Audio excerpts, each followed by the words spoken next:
Hey gang, Prep Rebel here.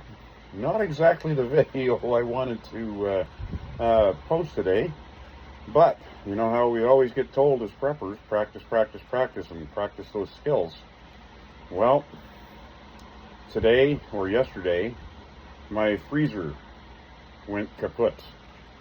So I'm pulling an all-nighter tonight, cooking, dehydrating, and canning. So, holy crap, just what I needed today. But, hey, that's what preparedness is all about, right? God. Oh, my Lord.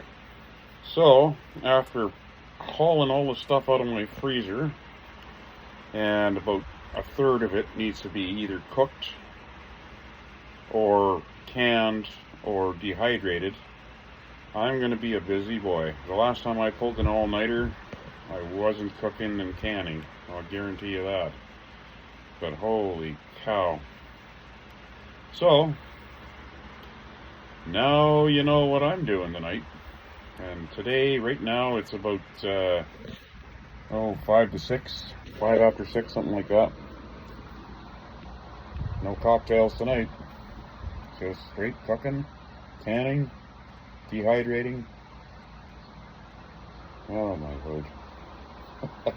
The more things change, the more things stay the same. Keep looking on the positive side, guys. Prep Rebel out.